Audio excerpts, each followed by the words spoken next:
Hey guys, it's RG Ganeshan. It's another day. It's another blessings to Katon. So for today, andito tayo ngayon sa likod ng Luneta Park. It's the Luneta Shrine. And actually, it's another Sunday vlog reset. But I'm gonna spend my day here in Luneta Park. And I've been thinking of what content should I have today. But I'm so excited kasi we're gonna write it down before this intro or after this intro. So, tara, samahan niyo ako sa araw ko.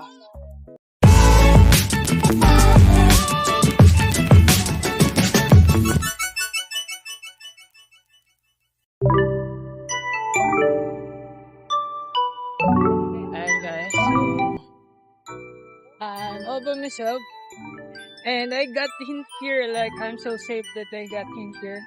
I rode from FTI and then from FTI I got into Pasay. I even said to the jeepney driver that EDSA po ako bababa kuya, pero Pasay pala dapat yung sasabihin doon. And then from Pasay I rode LRT going to United Nations. And ayun, so it's been a while since I've been here in Luneta, so I don't know how to get after when pagbaba ko sa UN. Hindi ko alam ko naman siya, like I know the way, but I'm not so sure if I'm gonna be here before the sunrise. Ay, sundown. So sumakay na ako ng tricycle kasi sabi ko sayang kung hindi ko maaabutan yung sunset. And ayan, I'm just here. And I'm safe and sound. So, all good. So, guys, andito tayo sa left side. So, probably yung nasa left side is mga ganito, yung mga ganyan. So, let's kind of try to read and feel. Co-op na pinagbarilan kay Rizal. Rizal execution site. You know what, guys? I've been here, like, kasama ko si Papa because we have that life and works of Rizal subject and we have to visit a museum. And one of the museum that I've been is here. And ayun, naikot ko to. Sobrang ganda. Like, it's so aesthetic and it's so, alam mo yun, it's the world, it's another side that you wouldn't know that existed. Like, ayun, tara, pasok tayo dito sa, ito yung pinaka-favorite ko dito, guys, kasi sobrang tahimik dito. Like, I don't know why people are not going in here. But, tara, isasama ko nga kayo dito, guys. Hindi ko na mabaligtad yung camera ko. Pero hawak ko naman siya ng maayos and I'm comfortable doing it. Ayan, so this one, ayan yung mga statue. Ayan. So, anong meron dito? It is where Rizal has been executed by a gun. And there's a lot of soldiers, but this one, I forgot who's exactly this person. But I think when we browse, we can know kung sino yan. Yeah. The normal boss.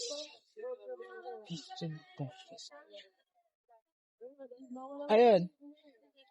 It was written here, before Rizal was to be shot, the military doctor, Captain Luis Castillo, took his pulse.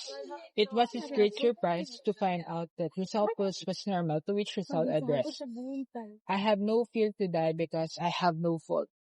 So, di ba kasi tinapon siya sa like, nagtago siya. And then, nung bumalik siya dito, tama ba itong kinikwento ko? Yari ako kay Miss Geneva.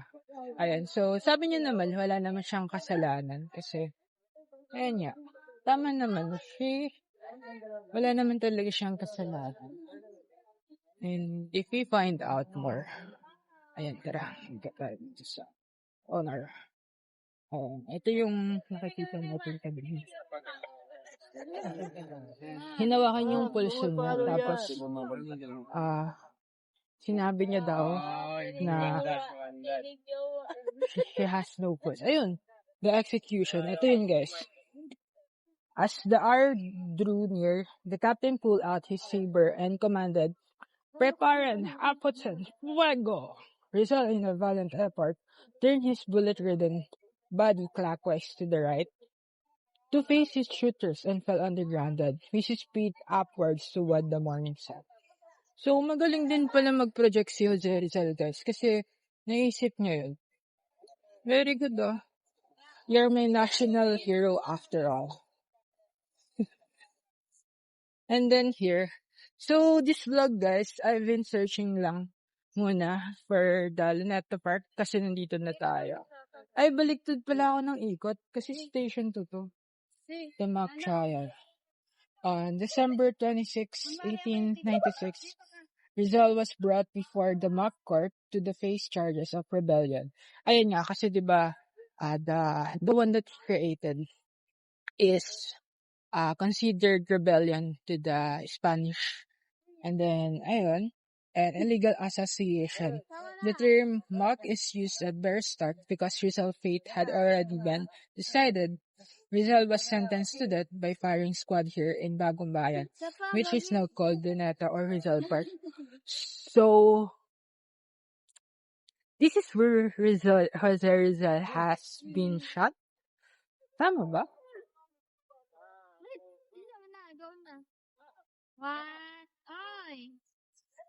So, all this time. Okay.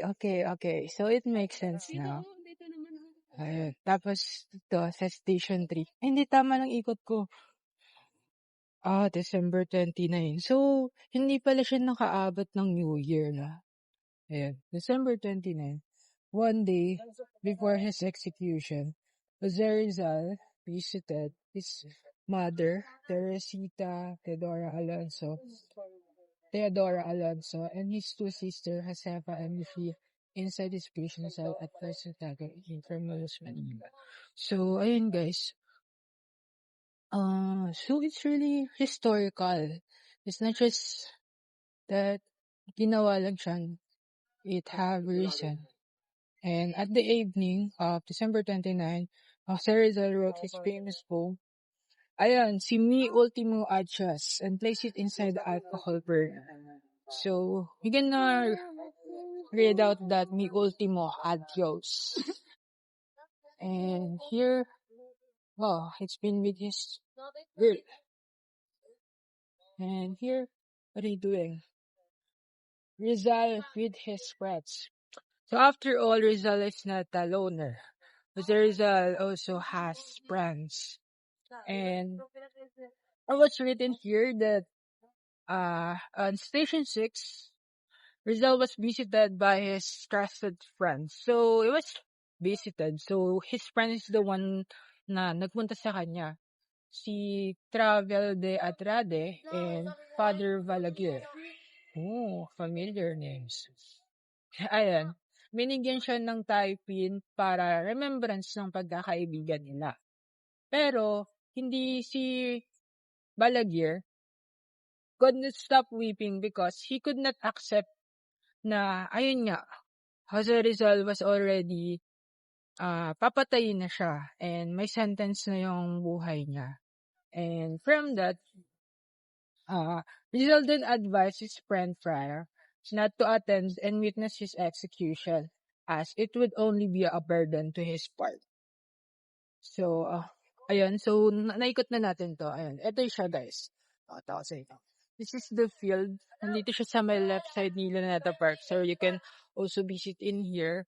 And you can, if you have, kung may subject kayo ni Rizal, this is ang gandang place to para puntahan nyo to really understand how Jose Rizal journey his life after his paglaban sa bansa natin. And talagang nung bumalik siya dito sa Bagong Bayan, sa Pilipinas, mainly in Manila, is doon na yung confrontation ng mga ganitong nangyari, which is yung mga station.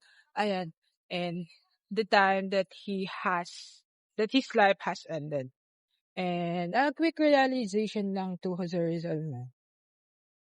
If you really have something na that can help the nation to build, like kagaya nga na nangyari, Spanish era, we can handle our own country.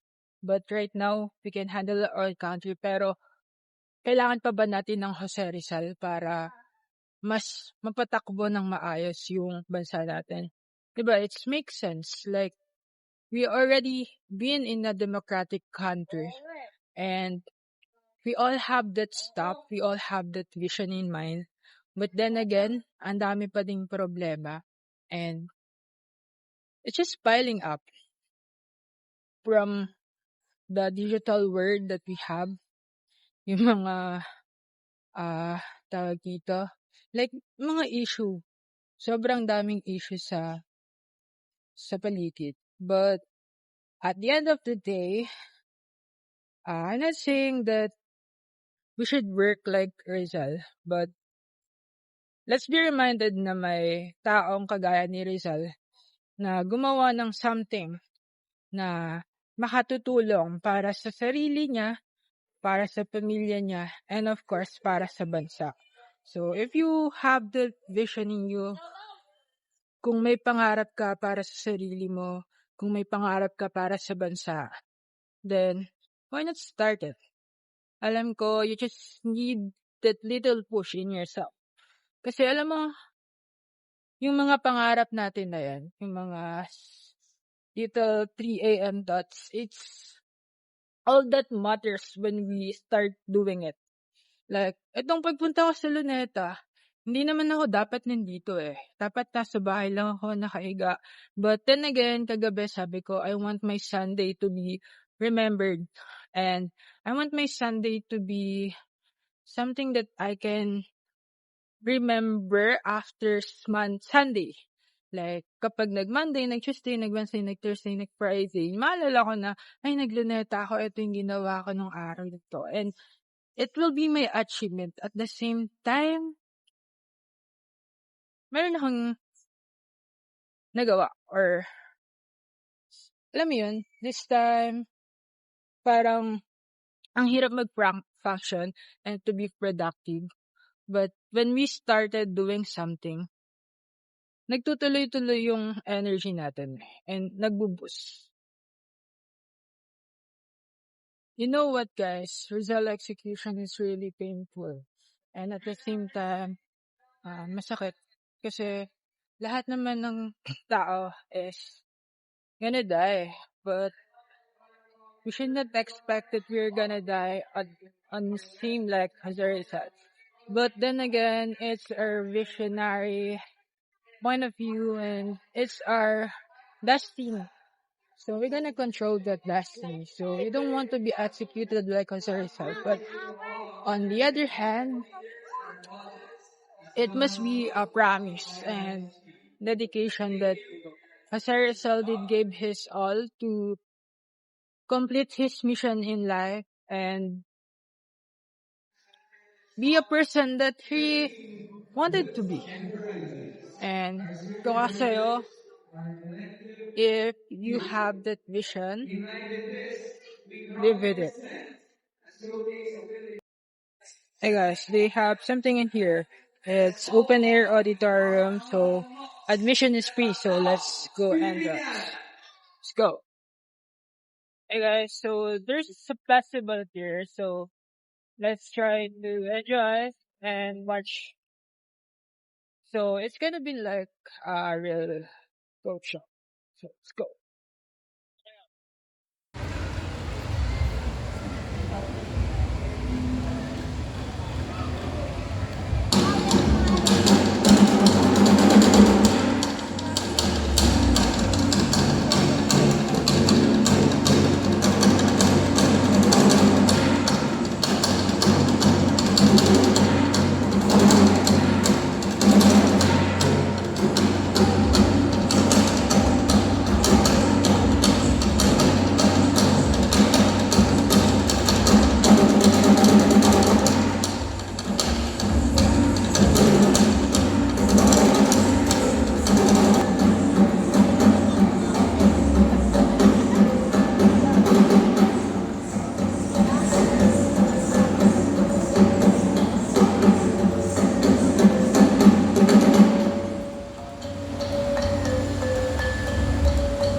She did it, guys.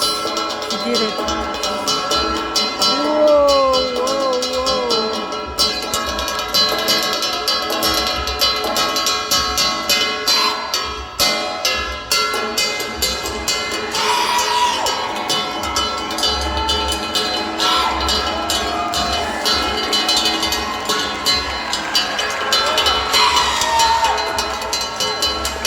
Right up here.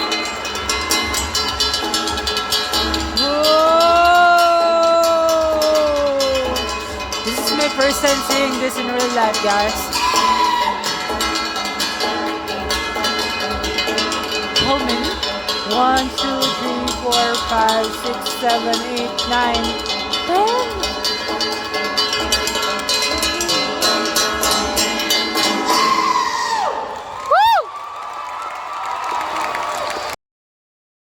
Yo guys, so yung napanood nyo kanina, that was Tanglaw Filipiniana, and they perform and showcase about Philippine folk dance and music.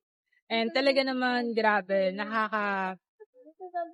gising ng pagiging Pilipino yung ginawa nila kanina, and that was a breathtaking and performance for me. And that was the one na nasa front page nila, and there was 10 jars on her head. And I know it turns a lot of trainings, but nung nakita ko siya kanina, grabe. And ang galing. All of the performance was super and fantastic. And I wish you guys the best for your next and future performances. And sana mag-discover pa kayo and palaguin natin yung folk dance and music na meron. Hey guys, so dito na ako ngayon sa isang fast food chain and I'll be having my dinner. And ayan, grabe. May nangyari ngayong araw, but I have written here some reflection, and it said here that sometimes we have to reminisce the past, just like what we did today. Ayan, so ngayong araw, nag-ikot-ikot tayo sa Luneta. We have some information about Rizal, his execution, how he did become our national hero. And also, nakapanood pa tayo ng concert about Philippine folk dance and music. And we said here now, we have to reminisce the past. But it must be part of us. We live with it. But we are not gonna stay and gonna be stuck to it. So, meron tayong past, but papahalagaan natin yung past, but we're not gonna live with it. We have to move on and we have to move forward. So, in this Sunday vlog reminds me na sa buhay, kailangan lang natin ng beat. Hawak mo ang beat, hawak mo ang beat. Yeah. I mean, the little push, so we can be productive and initiate the plan we have in mind. Kaya sa panibagong linggo, baunin natin yung fire, passion, and love sa mga bagay na ginagawa natin. And once again, this is RJ Canisians, reminding you that it's another day, it's another day to reap and sow good blessings. Thank you so much for staying dito hanggang dulo. Thank you so much for watching. And I'll see you guys next time. Happy Mother's Day. Bye. Subscribe to my channel.